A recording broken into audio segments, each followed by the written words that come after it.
Bonjour, bienvenue à tous les amoureux de Jésus-Christ, que Dieu vous bénisse infiniment, c'est la prophétesse Harmonie. Vous nous retrouverez sur Facebook en tapant prophète Olivier Cambola officiel, et toujours sur Facebook prophétesse Harmonie, et sur YouTube pour avoir tous les vidéos que nous allons publier.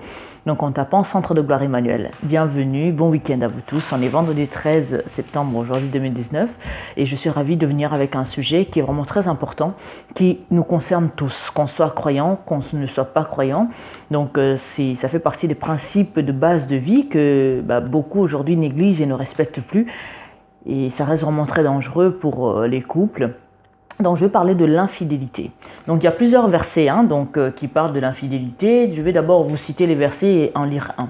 Donc vous avez Job 31, 9 à 12, vous avez Michée 2, 10, Osée 14, 4, Romains 11, 26 et Ézéchiel 15, 8.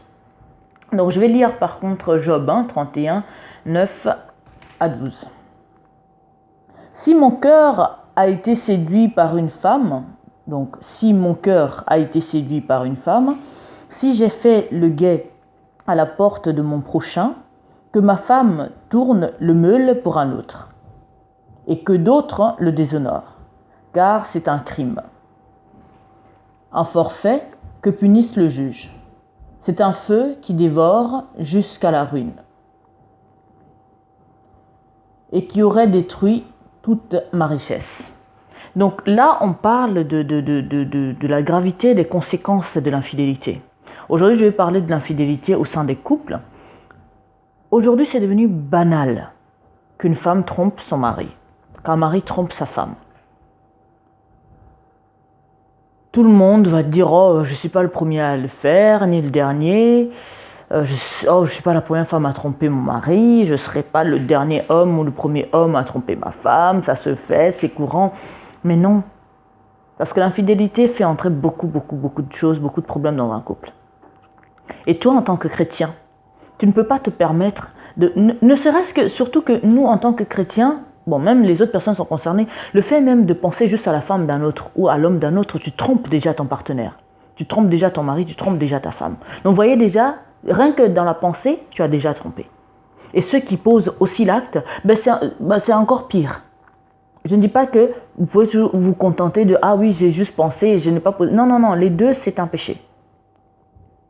Tu ne peux pas dire que non, « Ah oui, mais bon, c'est pas de ma faute, elle est belle, la femme du voisin. Ah, mais c'est pas de ma faute, il est beau, le tel homme. » Non, c'est un péché. Nous devons rester fermes là-dessus.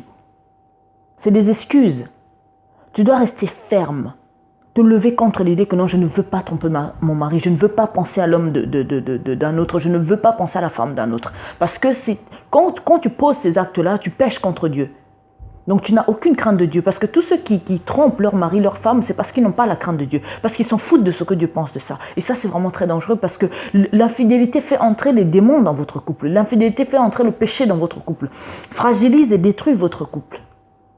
Tu ne peux pas dire que tu aimes Dieu et tolérer l'infidélité. Laisser certaines pensées par-ci, par-là, t'écarter de la volonté de Dieu. Non, tu dois te lever contre ça. Tu dois te mettre dans la prière. Tu dois avoir la volonté, la détermination de refuser l'infidélité dans ta vie. Parce que si toi-même tu n'as pas la volonté de te lever contre ça, ça ne sert à rien. Ça va continuer jusqu'à empirer.